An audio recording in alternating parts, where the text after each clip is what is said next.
നമസ്കാരം. വീണ്ടും ടോട്ടോ ചാനലിലേക്ക്. ഒക്കെയും തിരികെ കോരിയിടുന്ന വിദ്യ. അതെന്തൊരു ദിവസമായിരുന്നു. ടോട്ടോച്ചാന് ഏറെ പ്രിയപ്പെട്ട പേഴ്സ് ടോയ്ലറ്റിനിടയിൽ വീണുപോയ ആ ദിവസം. മുൻപൊരിക്കലും അവൾ ഇത്ര കഠിനമായി അധ്വാനിച്ചിട്ടില്ല. പേഴ്സിൽ പണമൊന്നുമില്ലെങ്കിലും ടോയ്ലറ്റിൽ പോകുമ്പോൾ പോലും അവൾ അത് കയ്യിൽ മുറുകെ പിടിച്ചിരിക്കും. അത്രയേറെ ഇഷ്ടമായിരുന്നു അവൾക്കത്. പട്ടുനൂലുകൊണ്ട് നെയ്ത ചുവപ്പും പച്ചയും മഞ്ഞയും വരകളുള്ള അഴകുറ്റ ചതുര പേഴ്സ്. അഗ്രത്തിലെ ത്രികോണാകൃതിയിലുള്ള ഫ്ലാപ്പിൽ ഒരു വെള്ളപ്പതക്കം പോലെ സ്കോട്ട്ലൻഡുകാരനായ ടെറിയർ നായയുടെ കൊച്ചു ചിത്രം. ടോട്ടോച്ചാന് ഒരു ശീലമുണ്ടായിരുന്നു. ടോയ്ലറ്റിൽ പോയതിനു ശേഷം അവൾ കുഴിയിലേക്ക് എത്തി വലിഞ്ഞു നോക്കും. തീരെ ചെറിയ കുട്ടിയായിരിക്കുമ്പോൾ തന്നെ അവളിത് ചെയ്യുമായിരുന്നു. പള്ളിക്കൂടത്തിൽ പോയി തുടങ്ങുന്നതിനു മുമ്പ്. അനേകം കുഞ്ഞു തൊപ്പികൾ ഇത്തരത്തിൽ അവൾക്ക് നഷ്ടപ്പെട്ടിട്ടുണ്ട്. വിലപിടിപ്പുള്ള പനമ്പ് കൊണ്ട് നിർമ്മിച്ച അപൂർവമായ ഒന്നും വെള്ളത്തൂവാല തുന്നിച്ചേർത്ത മറ്റൊന്നും ഉൾപ്പെടെ.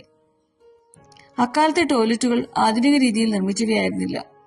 സ്ലാബിനടിയിൽ ഓവുകളോടുകൂടിയ വലിയൊരു കുഴി തയ്യാറാക്കുകയാണ് പതിവ്. ഈ കുഴിയിൽ തന്റെ ഹാറ്റുകൾ ഒഴുകി നടക്കുന്നത് അവൾക്ക് കാണാം. ടോയ്ലറ്റ് ഉപയോഗിച്ചു കഴിഞ്ഞാൽ അതിലേക്ക് എത്തിവലിഞ്ഞു നോക്കരുതെന്ന് അമ്മ എപ്പോഴും പറയാറുണ്ടായിരുന്നു. അന്നേ ദിവസം ക്ലാസ് തുടങ്ങുന്നതിന് മുമ്പ് ടോട്ടോച്ചാന് ടോയ്ലറ്റിലേക്ക് പോകേണ്ടി വന്നു. അമ്മയുടെ വിലക്ക് അവൾ കോർക്കാൻ കഴിയുന്നതിന് മുമ്പ് തന്നെ അറിയാതെ താഴേക്ക് നോക്കിപ്പോയി. ആ ഒരു നിമിഷത്തിൽ പേഴ്സിലെ പിടി ഒന്നയഞ്ഞിരിക്കണം. അത് കയ്യിൽ നിന്ന് വഴുതി വീണു. വെള്ളം തെറിപ്പിച്ചുകൊണ്ട് കുത്തനെ കുഴിയിലേക്ക്. അയ്യോ! താഴെ ഇരുട്ടിലേക്ക് കണ്ണു നട്ട് ഒരു അപശബ്ദം പുറപ്പെടുവിക്കാനേ അവൾക്ക് കഴിഞ്ഞുള്ളൂ. പക്ഷേ കുത്തിയിരുന്ന് കരയാൻ ടോട്ടോച്ചാൻ കൂട്ടാക്കിയില്ല. പേഴ്സ് ഉപേക്ഷിക്കാനും. അവൾ നേരെ വാച്ചറുടെ ഷെഡിലേക്ക് ഓടി. തോട്ടിപ്പണിക്ക് ഉപയോഗിക്കുന്ന ഒരു കൂറ്റൻ മൺവെട്ടി പണിപ്പെട്ടെടുത്തുകൊണ്ട് വന്നു. തടിയിൽ പണിത പിടിക്കു തന്നെ അവളുടെ രണ്ടിരട്ടി നീളമുണ്ടായിരുന്നു. പക്ഷേ അതൊരു പ്രശ്നമേ അല്ലെന്ന ഭാവത്തിൽ മൺവെട്ടിയും തോളിലേറ്റി അവൾ സ്കൂളിന്റെ പിൻവശത്തേക്ക് നടന്നു. ഓവുചാൽ അവസാനിക്കുന്ന സ്ഥലം എത്ര ശ്രമിച്ചിട്ടും അവൾക്ക് കണ്ടുപിടിക്കാനായില്ല. ടോയ്ലറ്റിന്റെ പിൻമതിലിന് പുറത്തായിരിക്കും അത് ചെന്ന് നിൽക്കുന്നതെന്നായിരുന്നു അവളുടെ ധാരണ. കുറെ നേരത്തെ പരിശ്രമത്തിനു ശേഷം അവളത് കണ്ടെത്തി.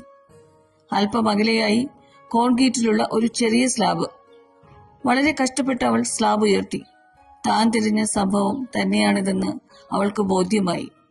പതുക്കെ തല ഉള്ളിലേക്ക് കടത്തി. യോ, ഇത് കുഹോൻ ബെത്സു കുളത്തിന്റെ അത്രയുണ്ടല്ലോ, ടോട്ടോച്ചാൻ അറിയാതെ പറഞ്ഞുപോയി. അവൾ പണി ആരംഭിച്ചു. ആദ്യം പേഴ്സ് കണ്ടേക്കുമെന്ന് അവൾക്ക് തോന്നിയ ഭാഗത്തു നിന്ന് അഴുക്ക് കുറേശ്ശെ കോരിമാറ്റാൻ തുടങ്ങി. 3 ടോയ്ലറ്റുകളിലെയും ഓവുകൾ ചെന്നു ചേരുന്ന കൂറ്റൻ ടാങ്ക്. ഇരുട്ടു നിറഞ്ഞതും ആഴമേറിയതും. ടോട്ടോച്ചാന്റെ കുഞ്ഞു തല അപകടകരമായ വിധം ദ്വാരത്തിനുള്ളിലായിരുന്നു. അവൾ ഉള്ളിൽ വീണുപോകാൻ തന്നെ ഇടയുണ്ട്. കുറെ കൂടെ സുരക്ഷിതമായ സ്ഥാനത്തിരുന്ന് കുറേശ്ശെ കോരുക മാത്രമേ നിർവാഹമുള്ളൂ എന്ന് അവൾക്ക് മനസ്സിലായി. ഉള്ളിലുള്ള പദാർത്ഥങ്ങൾ കോരിയെടുത്ത് അവൾ ദ്വാരത്തിനു ചുറ്റുമായി നിക്ഷേപിച്ചുകൊണ്ടേയിരുന്നു. ഓരോ തവണയും ടോട്ടോച്ചാൻ മൺവെട്ടിയിലെ വസ്തുക്കൾ നന്നായി പരിശോധിച്ചു. പേഴ്സ് കണ്ടുപിടിക്കാൻ ഇത്രയേറെ കഷ്ടപ്പെടേണ്ടി വരുമെന്ന് അവൾ കരുതിയിരുന്നില്ല. നേരം ഒരുപാടായി. അവൾ കോരിക്കൊണ്ടിരുന്നു. പേഴ്സ് എവിടെ? പേഴ്സ് പോയിട്ട് അതിന്റെ പൊടി പോലും കാണാനില്ല. ഒടുവിൽ മണി മുഴങ്ങി. ക്ലാസ് ആരംഭിക്കാൻ സമയമായി. ഇനിയിപ്പോ എന്താ ചെയ്യുക? അവൾക്ക് ഒരെത്തും പിടിയും കിട്ടിയില്ല. എന്തായാലും ഇത്രയും ആയ സ്ഥിതിക്ക് കുറച്ചുകൂടി നോക്കുക തന്നെ അവൾ നിശ്ചയിച്ചു. പൂർവാധികം വാശിയോടെ അവൾ തിരച്ചിൽ തുടർന്നു. ഇതിനിടെ മാസ്റ്റർ അതുവഴി വന്നു. അപ്പോഴേക്കും കുഴിക്കരികിൽ അഴുക്കിന്റെ ഒരു കൂമ്പാരം രൂപം കൊണ്ട് കഴിഞ്ഞിരുന്നു. ടോട്ടോ, നീ എന്താ ചെയ്യണേ? മാസ്റ്റർ ചോദിച്ചു.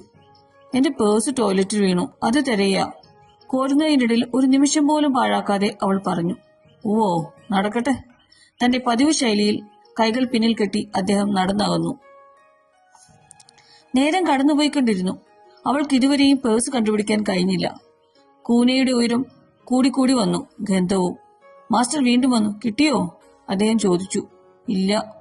കൂനകൾക്കിടയിൽ നിന്ന് ടോട്ടോച്ചാൻ കഴുത്തുയർത്തി. മുഖം വിയർത്തൊലിക്കുന്നുണ്ടായിരുന്നു. കവിളുകൾ വല്ലാതെ ചുവന്നിരുന്നു. അവളുടെ അടുത്തേക്ക് അല്പം കൂടി നീങ്ങി നിന്നു. കുസൃതി നിറഞ്ഞ സൗഹൃദഭാവത്തിൽ മാസ്റ്റർ പറഞ്ഞു. തിരിഞ്ഞു കഴിഞ്ഞാലേ ഒക്കെയും തിരികെ കോരിയിടണം. എന്താ, ഇടോ? ശേഷം പഴയ മട്ടിൽ അദ്ദേഹം നടന്നു മറിഞ്ഞു. ഉവ്വ്, ഇടാലോ. കോരലും തിരച്ചിലും തുടർന്നുകൊണ്ട് ഉത്സാഹപൂർവ്വം ടോട്ടോച്ചാൻ പറഞ്ഞു. അഴുക്ക് കൂമ്പാരത്തിൽ കണ്ണൊന്ന് തടഞ്ഞപ്പോൾ പെട്ടെന്ന് അവൾക്കൊരു സംശയം ഉദിച്ചു. കട്ടിയുള്ളതെല്ലാം ഒടുക്കം തിരിച്ചിടാം, പക്ഷേ ഈ വെള്ളം പോലെയുള്ളത് എന്തു ചെയ്യും? ദ്രവരൂപത്തിലുള്ള അവശിഷ്ടങ്ങൾ മണ്ണിലേക്ക് ഒലിച്ചിറങ്ങി കഴിഞ്ഞിരുന്നു. ഒക്കെയും തിരികെ നിക്ഷേപിച്ചേക്കാമെന്ന് മാസ്റ്റർക്ക് വാക്കുകൊടുത്തതാണ്. ഇനിയിപ്പോൾ എന്തു ചെയ്യും? അവൾ പണി നിർത്തി. താഴ്ന്നുപോയ ജലം തിരികെ കുഴിയിലാക്കുന്നതിനെക്കുറിച്ച് ഗാഢമായി ചിന്തിച്ചു. വെള്ളമൊലിച്ചിറങ്ങിയ ഭാഗത്തെ നനഞ്ഞ മണ്ണ് പകരമിടാം. ഒടുവിൽ അവൾ നിശ്ചയിച്ചു. ടാങ്ക് മിക്കവാറും ശൂന്യമായി കഴിഞ്ഞു. കൂനയാകട്ടെ ഇപ്പോൾ ശരിക്കും ഒരു പർവ്വതം. അവശിഷ്ടങ്ങൾക്കിടയിലോ ടാങ്കിനുള്ളിലോ പേഴ്സിന്റെ നേരിയ സൂചന പോലുമില്ല. അത് വീണ്ടെടുക്കാനാവാത്ത വിധം എവിടെയോ കുരുങ്ങിക്കിടക്കുകയാവാം. പക്ഷെ ടോട്ടോച്ചാന് കുണ്ഠിതം തോന്നിയില്ല. അവൾ എന്തിനു ദുഃഖിക്കണം? തനിക്കാവുന്നതെല്ലാം അവൾ ചെയ്തു കഴിഞ്ഞു. മാസ്റ്റർ അവളെ ശകാരിക്കുകയോ സഹായിക്കുകയോ ചെയ്യാതിരുന്നതുകൊണ്ട് അവൾക്ക് താൻ ചെയ്തത് ശരിയാണെന്ന് തന്നെ തോന്നി. ആ തോന്നൽ അവളെ സംതൃപ്തയാക്കി. പക്ഷേ ഇതൊക്കെ വസ്തുനിഷ്ഠമായി മനസ്സിലാക്കാൻ തീരെ ചെറിയ കുട്ടിയായ ടോട്ടോച്ചാന് അന്ന് കഴിയുമായിരുന്നില്ല. സാധാരണഗതിയിൽ മുതിർന്നവരാരെങ്കിലും കുഞ്ഞു ടോട്ടോയെ ഇത്തരമൊരവസ്ഥയിൽ കാണുകയാണെങ്കിൽ എങ്ങനെയായിരിക്കും പ്രതികരിക്കുക? എന്ത് തലതിരിഞ്ഞ പണിയാ നീ ഈ കാട്ടിനെ എന്നോ, ടോട്ടോ നിർത്ത്, അപകടം പിടിച്ച പണിക്ക് പോണ്ട എന്നോ അവർ പറഞ്ഞേക്കും. ഇനി ചിലപ്പോൾ അവളെ സഹായിക്കാനായി മുന്നോട്ട് വന്നെന്നും ഇരിക്കും. സങ്കല്പിച്ചു നോക്കൂ, തെരഞ്ഞു കഴിഞ്ഞാലേ ഒക്കെ തിരികെ കോരിയിടണം. എന്താ, ഇടോ എന്ന് മാത്രം പറയുന്ന ഒരു ഹെഡ് മാസ്റ്റർ. എന്ത് നല്ല ഹെഡ് മാസ്റ്റർ! കോബയാഷി മാസ്റ്റർ അതായിരുന്നു. ടോട്ടോച്ചാനിൽ നിന്നും സംഭവം കേട്ടറിഞ്ഞ അമ്മ അതിശയിച്ചുപോയി. ഇതൊരു വിശേഷപ്പെട്ട മാസ്റ്റർ തന്നെ, അവർക്ക് പറയാതിരിക്കാനായില്ല. ടോയ്ലറ്റിൽ നോക്കാനുള്ള ടോട്ടോച്ചാന്റെ ജിജ്ഞാസ ഏതായാലും ഇതോടെ അവസാനിച്ചു. തനിക്ക് പൂർണ്ണമായും വിശ്വസിക്കാവുന്ന ഒരാളായി മാസ്റ്ററെ അവൾ കണ്ടു.